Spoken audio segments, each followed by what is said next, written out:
Hey guys, Dylan from the Geek Duo here, and today I'll be bringing you another RWBY video. This one revolving around how the music within the show spoil the events of future volume, and how we may be able to use the remaining songs to predict what might be in store for the future of the show. And yes, when I say spoil, I mean foreshadow, but saying spoil is a lot more catchy. I'll be analysing the lyrics of the songs I think apply to this, and comparing them to the actual events I think they correspond with, whether that be general events, those being songs that reveal plot elements from unreleased chapters and or whole volumes outside of the volume they originate in, or character developments, these being songs that detail the way in which a character is acting and or feeling that may only be relevant to later versions of that character, or they may gain a new secondary meaning from future volume. Before we get started, I will say that a good way to tell if a song is referring to the events of a new volume outside of its original is to look at whether it got a remix or alt version in said future volume soundtrack, because that is basically them telling you, hey, remember this song? You might want to have another look at it with this new information. That isn't to say that every remix or alt is one of these songs. A good example of a remix not having any new relevance is the acoustic version of Gold on the Volume 5 soundtrack. Nor does it mean that just because a song doesn't have one, it's not applicable. This is just the pattern that I noted. Now, I've actually had this video mostly scripted since the end of Volume 9, but decided to wait for the soundtrack of that volume to be released, and then completely forgot about it, until Kerry announced the new content coming at the end of next month. So I figured now is as good a time as any to finish this off and release it. The earliest examples of a general event type song can be seen as early as the opening for Volume 1. This will be the day. While this is unique because it doesn't spoil any one specific volume, it does give an overview of the direction of the entire series. The verses are mainly a way of introducing the motivation, values, and views of RWBY.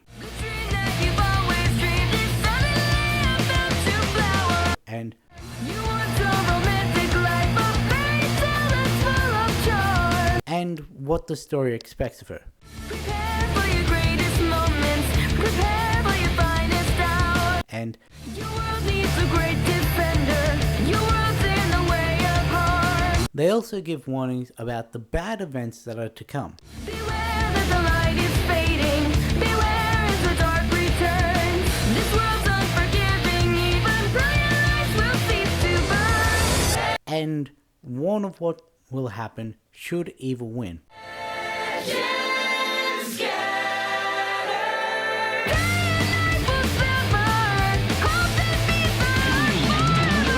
However, it's the latter half of the chorus that gives us insight into what is to come from the series.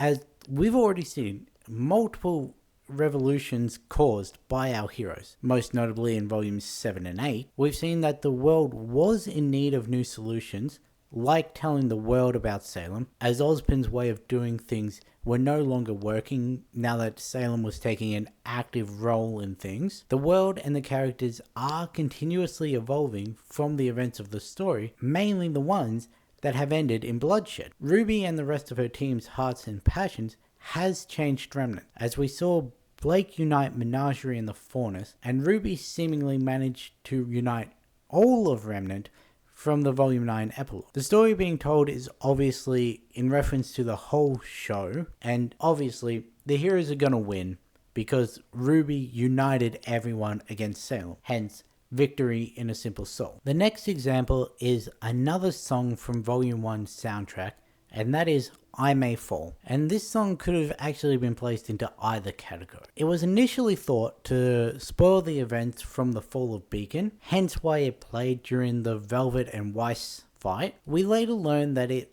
actually more accurately parallels the fall of Atlas. And while I'm not dismissing any former interpretations or alternative interpretations, the latter is more fitting because more of the song parallels with the show. The first three lines could be taken as either a meta or an in-universe sense and be related to Penny's human death. There's a day when our hearts will be broken, when a shadow will cast out the light, and our eyes cry a million tears. And this is because no one was able to return through the portal.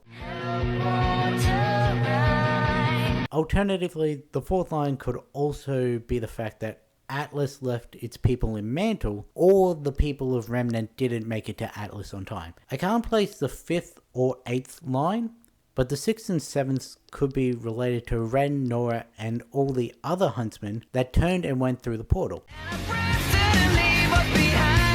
which meant that they weren't able to stop the villains from winning. The ninth and tenth line could be Ironwood's descent,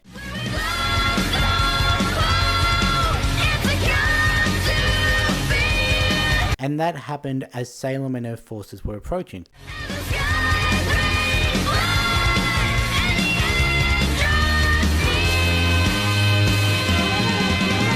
Skipping over the chorus for the moment, and the next four lines are in relation to the battle between the Atlesian armies and monstrous spawn, after both Ironwood's and the heroes' plans have both failed. There's a place where we'll stand outnumbered, where the wolves and the souls will rise. In the time of our final moment, every dream dies. The next set of lines continues Ironwood's descent, specifically after Salem has begun her attack and has shattered all of Atlas' defenses, one of them actually being a massive shield.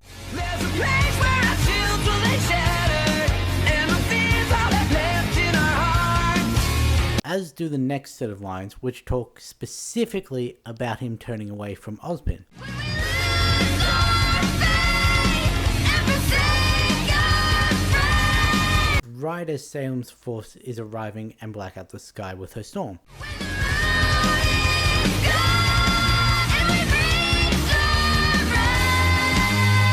rest. The final set of four lines about the fall of Atlas are what Ironwood thinks he's doing with the choices he's made, There's a moment that changes a life when we do something that no one else can.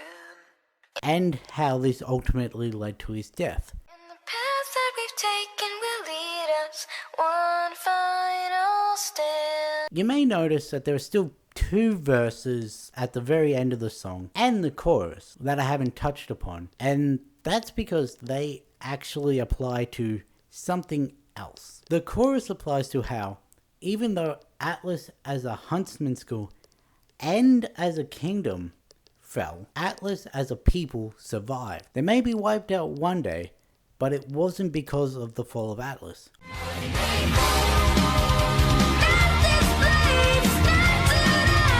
Nor was it at the hands of those leading the attack.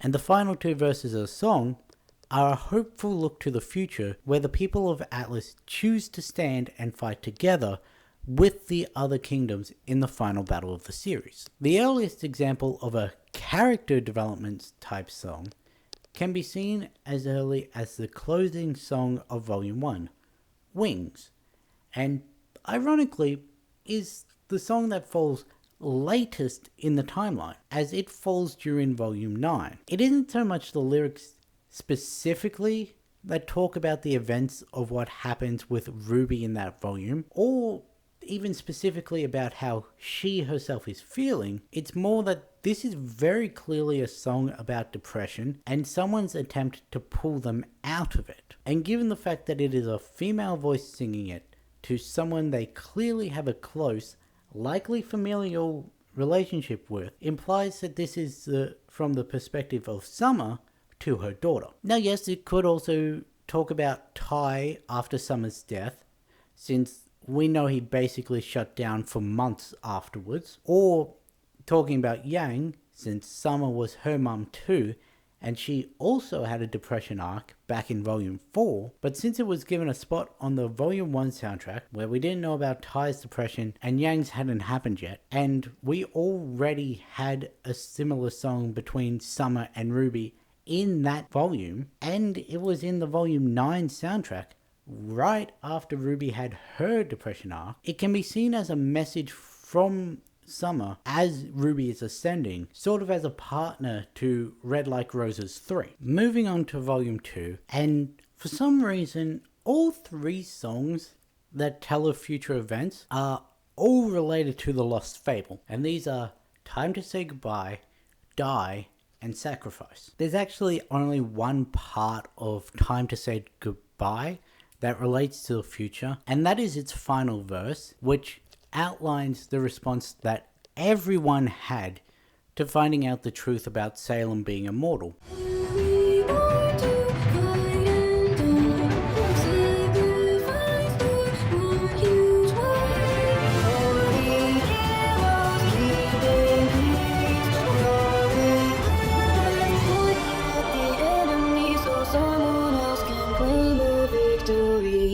Which we see in mainly Yang, but Team RWBY blowing up at Oz. We see it in Crow blowing up at Oz.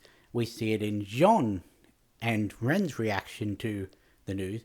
We see it in Ironwood's reaction to the news. It's just a general, everyone reacts this way. The song Die seems to be Salem looking back on the events of the Lost Fable from her point of view. The first 3 lines seem to speak of the brief time Ozma and Salem had together between him rescuing her and his death. The next 2 verses talk about her transformation after Ozma's death. Every smile is not the same, and every heart's not filled with love for mankind. And how that, and the gods' refusal to help, still drive her actions to the modern day. Not every open wound is simply healed by time, but revenge is always sweet, and chaos is the pride. There are 2 ways to interpret the chorus, and that is either with the first half talking about her attacks on the gods, specifically the part about and the second half being her war against Ozpin, or the whole thing is her war against Ozpin. It doesn't really matter either way. The rest of the lines are her lamenting on how the life they had together was beautiful before Ozma's original death and the family they had after his first revival, but now it's all gone and has been replaced with an endless war of subterfuge, betrayal, secret agents, and hate, which would be the montage of lives we see at the end of the flashback in that episode. Finally, the last song from the soundtrack that relates, Sacrifice, is seemingly from the perspective of someone one of Ozpin's previous lives tried to recruit that refused him, and they also seemingly refused Salem as well. The first verse actually makes it seem like it's sung by someone to Ozpin on his deathbed, especially by someone who killed him in a surprise attack, as it reads like something would say in the ear of the person they're literally stabbing in the back. Close your eyes, have time for dreams. Death is never what it seems. See the things you thought you should, all the things they said. The next 2 verses are what makes it seem like the subject is Ozpin, with the mission from the gods causing him to go through the same actions, hoping for a different result. Your faith in ancient ways leaves you trapped inside a maze. And Born an angel, heaven sent, from the race of heaven. and about how he's willing to send others against Salem, even though he knows she's immortal, in hopes of gaining information. Take the lives of those you need, show the death and bankruptcy. Alternatively, this 3rd verse could be about how Salem is killing all the silver-eyed warriors, which are a gift from the god of light to combat the grim, and the fall from grace could be them dying, and how the last known silver-eyed warriors were Summer and RWBY. The chorus is why I think it's from the perspective of someone Ozpin tried to recruit.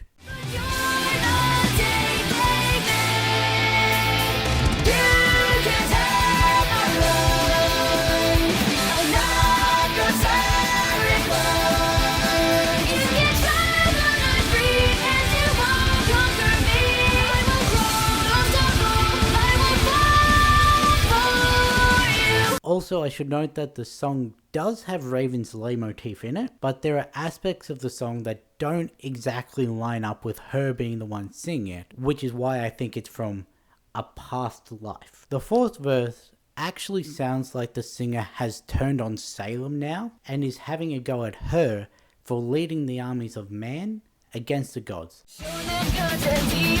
Her being the only one to survive the battle, and her continuing to sow deceit amongst mankind in order to bring the gods back.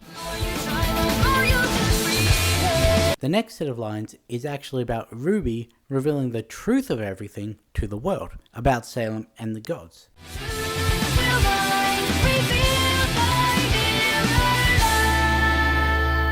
And the last verse is the singer talking to both of them. First Salem, and how she planned to rule over mankind with Ozma, which led to him trying to leave with their daughters and their deaths. What if all the plans you made were not worth the price they paid? And then Ozpin, with how, despite being reborn into countless hosts over the years, he hasn't really done anything to damage Salem. Even with the lives you stole, still no closer to your goal.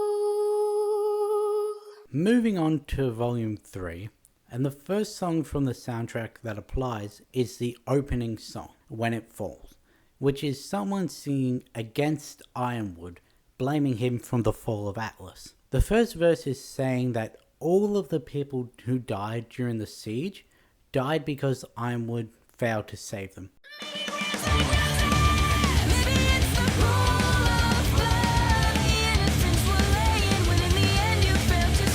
And that them trusting in him to lead them is what led to the destruction of the kingdom.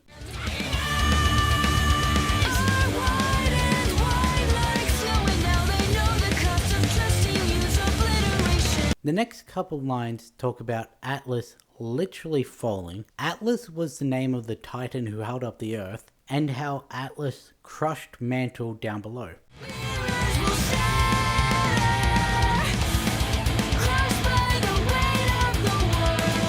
The chorus directly calls out Ironwood a couple times, how everyone turned on him, how his song was called Hero, and how, at the end, all he could do was literally crawl towards his weapons when faced with Salem. It also talks about aspects of the battle, how it lasted 48 hours straight, how after Atlas fell it was flooded, and how Salem won. The next verse makes mentions of his plans to hack Penny and bring her to him, and how that united people against him.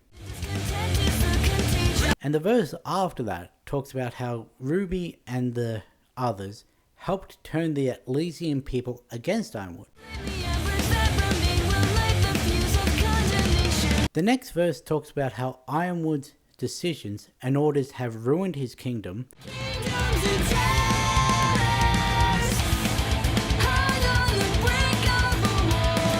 and how it was Cinder infiltrating his office that activated his paranoia.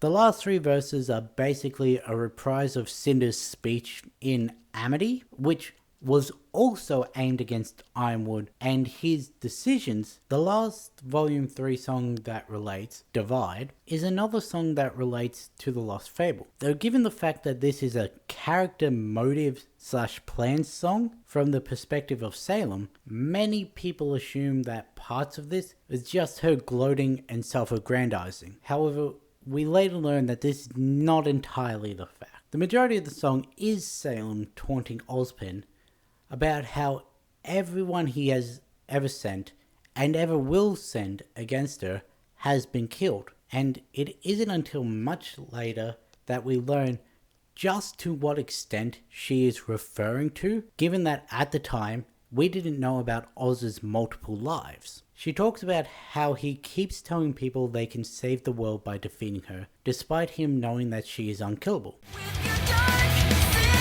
cruel design, convince them the world could be saved. And Train them to fight what they can't be. Your sins are what they'll pay for. And it also references Ozpin's multiple lives and how he's the source of many of the in-universe stories,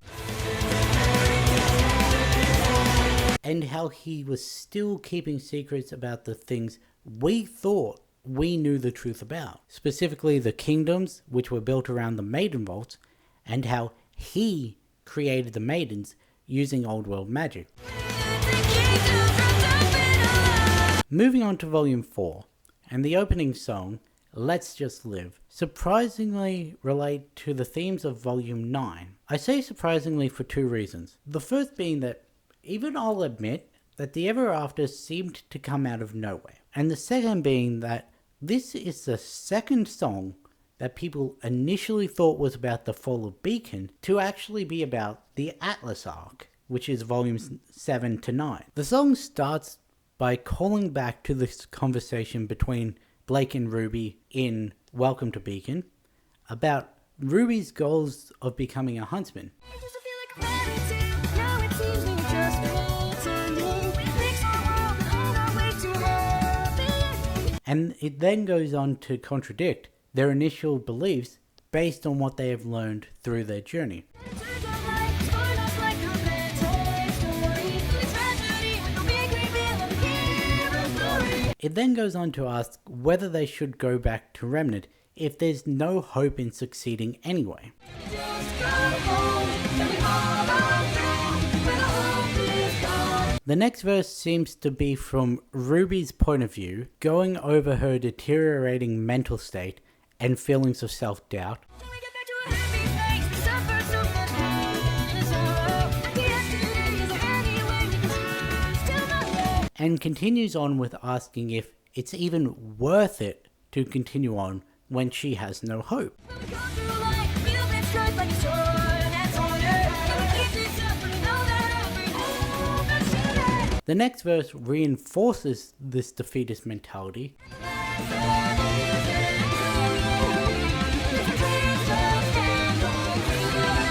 and the verse after that is what places this song post Fall of Atlas.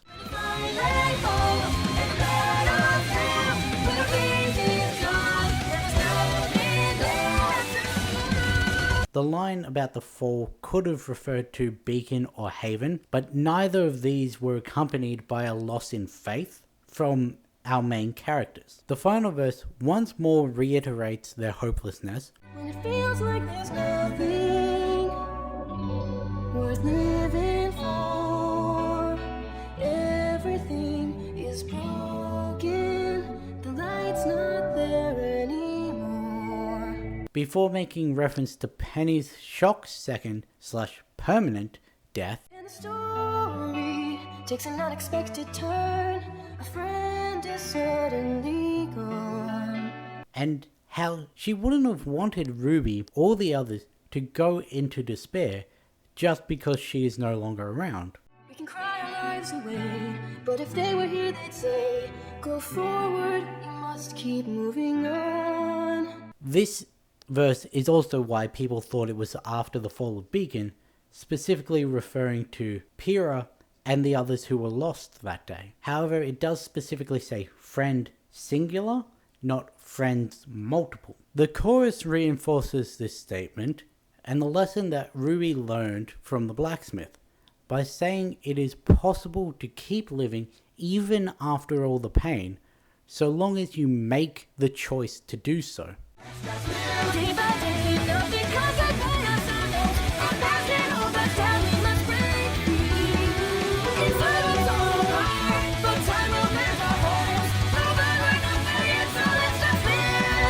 And the final chorus, which is slightly different, Just one day, let's forget about it. Let's fall in love with life and the sea.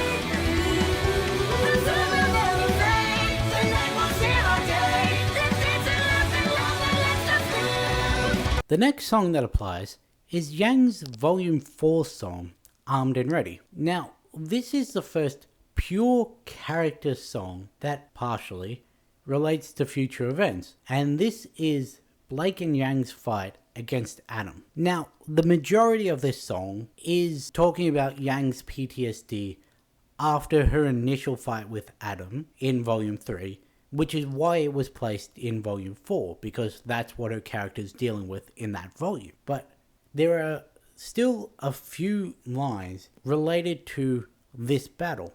Next time we meet is your disaster. I'll bring the punishment. Your song will be lament.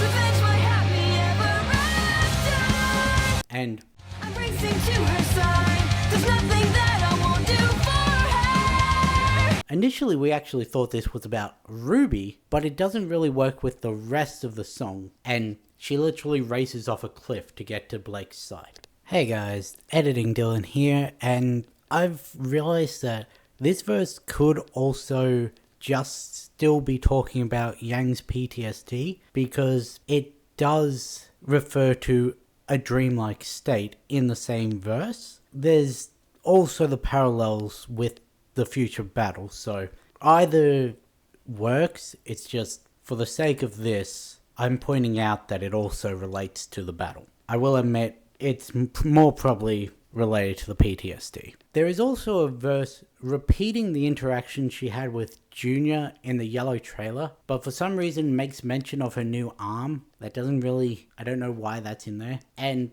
the chorus is a pun, because of course it's a Yang song, so there has to be pun. The last 2 points I didn't need to talk about for this series. I just wanted to talk about, this song's weird. After Volume 4, there aren't actually that many songs that relate to future volumes that we know of yet, but there are still a couple. In Volume 6, the song One Thing alludes to Neo's backstory that we wouldn't learn about until the Roman holiday book. Technically talking about past events, but just like the Lost Fable, we learn them later on. In Volume 7, the song Touch the Sky combines the themes of both This Will Be the Day and Let's Just Live.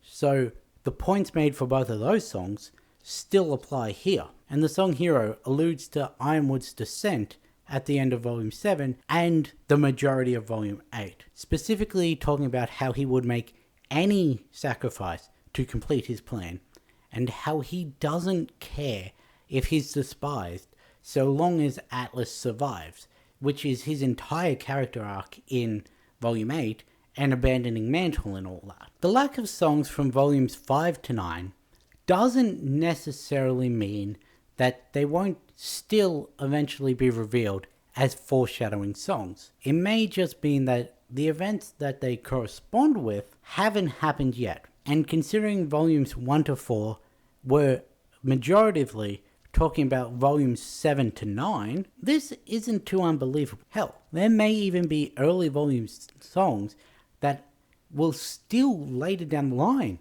be revealed as foreshadowing songs, and we don't know it yet. Like, if Ruby ever actually gets to talk with her mum, and someone reveals, oh, I left that night because I wanted to take out Salem so that you wouldn't have to grow up in a world with her, and I didn't want you to have to grow up always fearing the Grim and having to learn to fight and defend yourself, which is literally the message of Red Like Roses 2. There's also the fact that a lot of the songs in the Mistral arc, volumes 4 to 6, are either character songs, which usually, but as we saw, not always, speak about what that specific character is feeling at that specific time, or they're conversations between two or more characters, which are usually about a shared past that we already know of, or current events specifically revolving around those characters. So there isn't all that many songs that could be foreshadowing until we get to Atlas. And as I said at the start, we're looking for songs that talk about different volumes, not the one they appear in. I just thought that this was an interesting thing to point out about this show, and hope that this information can help the RWBY theorists with creating more theories about what could come from the future of the show. And I must admit, this video was also created with the intention of disproving the people who say RWBY don't at least have the major events of the story jotted down somewhere. Especially because of all the flack that happened with volumes 7 to 9, where the most people claimed events came out of nowhere. Because I can say from experience that it is a hell of a lot harder to create a story based off of a song than it is to create a song based off of a story. So they've got these general plots, and then they make songs to foreshadow them, as opposed to, oh yeah, we've made some neat points in these earlier songs, let's just use that as a framework to build our story. It's a lot harder to do that second one. And, well, it's not impossible. Since y'all want to say RWBY are lazy writers, you can't also say that they would choose the more difficult option without invalidating your claims with contradictions. But anyway, with all that being said, I'll catch you in the next one.